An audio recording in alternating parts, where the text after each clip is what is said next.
Hi viewers, welcome to our channel. ప్రస్తుతం మనతో పాటు దాము బాలాజీ గారు, సీనియర్ జర్నలిస్ట్ ఉన్నారు. వారితో ఒకసారి మాట్లాడదాం. సార్ నమస్కారం సార్. నమస్తే. సార్ గరికపాటి గారి గురించి నెగిటివ్‌గా మీడియాలో ప్రచారాలు జరుగుతున్నాయి సార్. అంటే ఆయన చీకటి కోణాలు, ఆయన చీకటి భాగవతాలంటూ చెప్పి కొన్ని ఆరోపణలు చేస్తున్నారు. అసలు ఏం జరిగింది? ఎందుకు ఈ విధంగా నెగిటివ్ ప్రచారం గరికపాటి గారి పైన ఇప్పుడు చేస్తున్నారు? వాళ్ళు చేసే ప్రధానమైన ఆరోపణలు ఏంటి? మీరేం చెప్తారు సార్ ఆయన గురించి? గరికపాటి జీవితంలో చీకటి కోణాలు, హ్మ్. గరికపాటి మొదటి భార్య సంచలన ఆరోపణలు, హ్మ్. ఇలాంటి టాపిక్ల మీద విపరీతంగా మొదలైనవి. ఆయన మీద వీడియోలు అవి లక్షల్లో జనం కూడా చూస్తున్నారు. హ్మ్. సో మామూలుగానే మనకి గరికపాటి, చాగంటి వీళ్ళిద్దరూ వెరీ పాపులర్. కాకపోతే వీళ్ళిద్దరి మధ్య చాలా తేడాలు ఉన్నాయి, కొన్ని సిమిలారిటీస్ కూడా ఉన్నాయి. అయితే గరికపాటి విషయంకి వచ్చేసరికి ఆయన అవధానాలు ఎక్కువ చేశాడు. అంటే ఆయన మహాసహస్రావధానం చేశాడు. తర్వాత 8 అష్టశత ద్విశత అవధానాలు చేశాడు.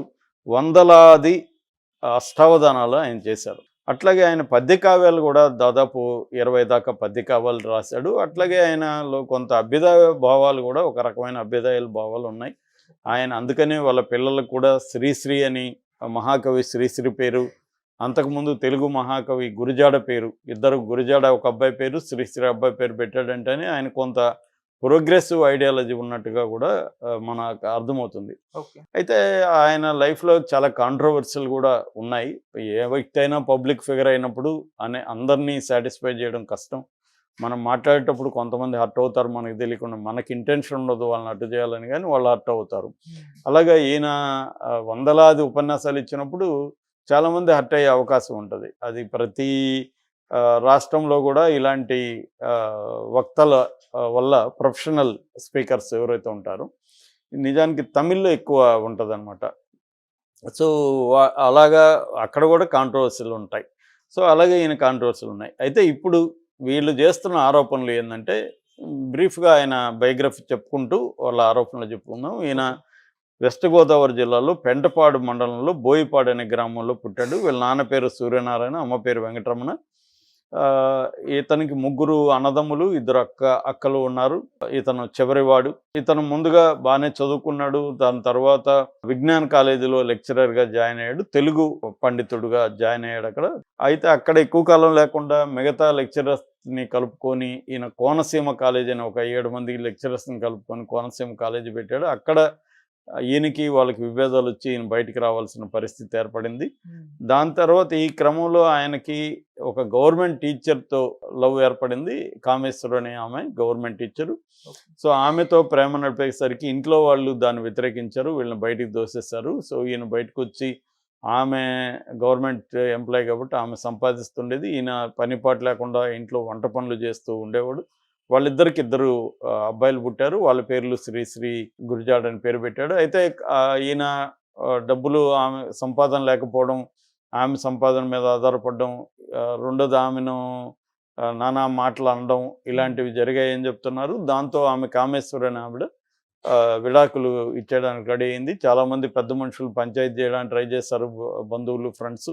కానీ ఆమె వినలేదు. నేను ఇతను టార్చర్ భరించలేను అని చెప్పి వెళ్ళిపోయింది. పిల్లలు విషయంలో కూడా ఆమె నువ్వే పెంచుకొనేసి ఆమె పక్కకి వెళ్ళిపోయింది.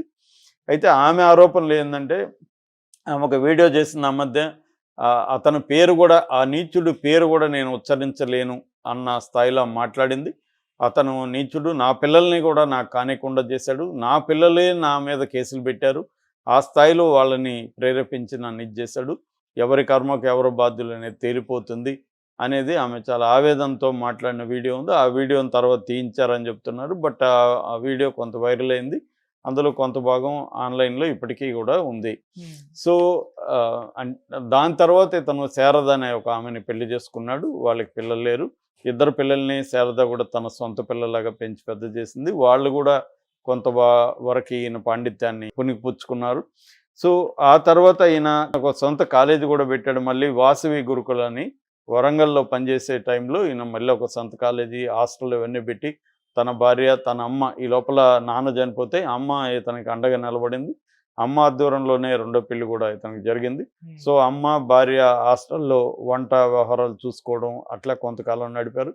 ఈ లోపల తన ఫ్రెండ్ సత్యనారాయణ రాజు అని ఒక ఫ్రెండ్ ఉంటే, అతను చైతన్య కాలేజీలో ఉంటే, అతని ద్వారా ఈ కాలేజీని కూడా చైతన్య కాలేజీకి అమ్మేసి చైతన్య కాలేజీలో ప్రిన్సిపల్గా జాయిన్ అయ్యాడు. అదే టైంలో ఏబిఎన్లో నవజీవన వేదం పేరుతో ఒక ప్రోగ్రాంలో ఈయన స్టార్ట్ అయ్యాడు. ఈయనకి చెప్పడం ఇంట్రెస్ట్ అనమాట. అలాగే ఈయన చెప్పడం మొదలుపెట్టాడు. అట్లాగే భక్తి టీవీలో మహాభారతం 1818 అంటే 1818 ఎపిసోడ్లు ఈయన దాంట్లో చేశాడు. అలాగే వివిధ ఛానళ్ళల్లో డీడీ కావచ్చు, ఈటీవీ కావచ్చు, ఇంకొన్ని ఛానళ్ళు సివిఆర్ ఛానల్ కాబట్టి ఇలా ఛానళ్ళల్లో చెప్పడం మొదలుపెట్టాడు. పాపులారిటీ వచ్చింది. దాంతో ఈయన బయట కూడా ఆయనకి ఆఫర్లు వచ్చాయి. బయట డబ్బులు తీసుకోవడం మొదలుపెట్టారు. సో వీళ్ళు చెప్పేది ఏంటంటే ఈయనకి 1,00,000 నుంచి 10 లక్షలు ఒక ప్రోగ్రామ్కి ఇస్తారు. అలాగా ఈయన ఇప్పుడు నెట్వర్త్ 100 కోట్ల నెట్వర్త్. మధ్యలో ఈయన ఇబ్బందుల్లో ఉన్నప్పుడు ఆత్మహత్య కూడా ఒకసారి ట్రై చేశాడు. అప్పుడు భార్య శారదని అడ్డుపడి తన్ని కాపాడింది. సో ఇవి కాకుండా ఈయన అనేక కాంట్రవర్సీలు ఉన్నాడు. ముఖ్యంగా మహిళల బట్టల గురించి ఈయన కామెంట్లు మహిళల్ని హర్ట్ చేశాయి. ఫెమినిస్టులు చాలామంది ఈయన మీద వీడియోలు చేశారు. ఈయన తీవ్రంగా వ్యతిరేకించారు. దాంతో ఈయన మహిళలకు సారీ చెప్పాడు. దాని తర్వాత మనకు తెలుసు చిరంజీవి అలాయ్ బలాయ్ కార్యక్రమంలో చిరంజీవిని ఓపెన్గానే అందరి ముందు అవమానించినా కూడా చిరంజీవి పెద్ద మనసుతో ఆయనతో మంచిగానే ఉన్నాడు. అప్పుడు కూడా ఆ తర్వాత అల్లు అర్జున్ పుష్పకు సంబంధించి ఒక స్మగ్లర్ ఇది చేయడం కరెక్టా అన్నట్టుగా మాట్లాడు. చాలా విషయాల్లో కొన్ని కులాలను కూడా ఆయన అట్టు చేశాడు. ఆ తర్వాత ఆ కులాలకి సారీ కూడా చెప్పాడు. ఇలాగ ఆయన నిరంతరం కాంట్రవర్సీల్లో ఉంటాడు అనేది ఇప్పుడు ఆయన గురించి చెప్తున్న ఇవి. ఒకటి పర్సనల్ లైఫ్లో మొదటి భార్యని దారుణంగా ట్రీట్ చేసి ఆమె వదిలి వెళ్ళిపోతే ఇది జరిగిందనేది. రెండో పెళ్లి చేసుకున్నాడు, పిల్లల్ని ఆమె కానియకున్నాడు చేశాడు ప్రధానమైన ఆరోపణ. రెండో ఆరోపణ ఈయన సంపాదన పెద్ద ఎత్తున కథలు నీతులు పద్యాలు చెప్పి ఈయన 100 కోట్లు డబ్బులు సంపాదించాడు. మూడోది కాంట్రవర్సీలు ఉన్నాయి. ఇది వీళ్ళు ప్రధానంగా చెప్తుండేది. ఇక్కడ ఎందుకు చెప్తున్నారు టైమింగ్ ఏంటి అంటే ఈ మధ్యనే ఒక న్యూస్ బయటకు వచ్చింది. అక్కడ చంద్రబాబు చాగంటిని ఒక ధార్మిక సలహాదారుడు మోరల్ యాంగిల్లో సలహాదారుడిగా పెట్టుకొని ముఖ్యంగా విద్యార్థులకి చేయడంతో ఇక్కడ ఈయన రేవంత్ రెడ్డి కూడా ఈయన స్పిరిచువల్ టూరిజాన్ని డెవలప్ చేయాలనేది రేవంత్ రెడ్డికి ఉన్న లక్ష్యం. అది మొన్న కూడా సినిమా వాళ్ళు వెళ్ళినప్పుడు కూడా హెల్ప్ అడిగాడు. Eco tourism and spiritual tourism. ఆ స్పిరిచువల్ టూరిజంకి ఈయన ఇన్ఛార్జిగా పెట్టాలి గరికపాటిని అనేది ఆయన అనుకుంటున్నట్టుగా వార్త వచ్చింది. ఇది ఇష్టం లేని తెలంగాణలో కొంతమంది ఆంధ్ర వాడిని తీసుకొచ్చి ఇక్కడ స్పిరిచువల్ గతంలో కేసీఆర్ అలాగే చేశాడు చిన్నజేరిని. ఇప్పుడు ఈయన కూడా ఆంధ్ర వాడిని తీసుకొచ్చి పెట్టాలి. ఇక్కడ లేరా ఎవరు ఆయనకి సలహాలు ఇచ్చే స్థాయి వాళ్ళు ఎవరు లేరా తెలంగాణలో అని ఈయన మీద వ్యతిరేకతతో ఈ వీడియోలు క్రియేట్ చేస్తున్నారు అని ఒక వాదన అయితే వినిపిస్తుంది. ఏదేమైనా దానికి ఆయన సమాధానం ఇంతవరకు ఇవ్వలేదు. ఏమిస్తాడో చూడాలి. ఇప్పుడు భార్యాభర్తల గొడవలో మనం ఆమె అది కూడా ఏం చెప్పట్లేదు. తనకి ఏం అన్యాయం చేస్తాడో ఆమె చెప్పట్లేదు. ఆ నీచుడు అది ఇది అంటుంది. సో ఆమె కాంక్రీట్గా ఆరోపణలు చేస్తే మనం మాట్లాడచ్చు. అది కూడా తెలియదు. రెండోది ఈయన డబ్బు తీసుకొని చెప్తున్నంటే అది ఆయన ఇష్టం, ఇచ్చేవాళ్ళు ఇష్టం. ఇప్పుడు నేను ఇక్కడ డబ్బు తీసుకొని చెప్తున్నానా ఫ్రీగా చెప్తున్నానంటే అది నా ఇష్టం, ఛానల్ ఇష్టం కదా, పక్కనోడికి ఏం సంబంధం. రెండోది ఎవరైనా ఫ్రీగా చెప్పుకుంటా జీవితం అతను బతకాలి కదా, అతని ఫ్యామిలీ ఉంటుంది కదా. నువ్వు అతని బోధనలు జనం వింటున్నారు, వీడియోలకి వ్యూస్ వస్తున్నాయి, దానివల్ల అతనికి సంపాదన వస్తుంది.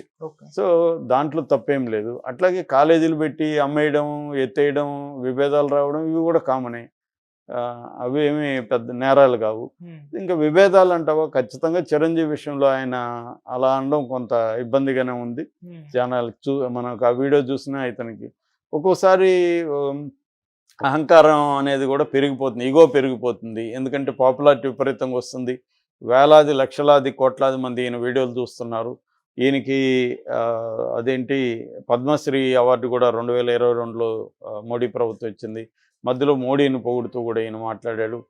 సో అలాగా కొన్ని పబ్లిక్ దీంట్లో ఉన్నప్పుడు రెండోది ఈయన బోల్డ్గా మాట్లాడతాడు. నేను ఎక్కువ వీడియోలు వినలేదు కానీ నాకు చాలా విషయాల్లో ఆయన బాగానే ఉన్నాడు అనిపించింది. ఎందుకంటే సమాజానికి పనికొచ్చే అనేక విషయాలు, మూఢనమ్మకాలకు వ్యతిరేకంగా గట్టిగా మాట్లాడతాడు. జ్యోతిష్యం అదంతా కూడా మనకి ఆ గ్రహాలు ఎక్కడో ఉంటే నీకు ఇక్కడ జరుగుతుంది అనేది కరెక్ట్ కాదని చెప్తున్నాడు. అలాగే చాలా విషయాల్లో ఈయన సమాజానికి ఇవాళ సమాజంలో ఉన్న అనేక రుగ్మతలకు వ్యతిరేకంగా మాట్లాడడం అనేది చూస్తున్నాం. అట్లాగే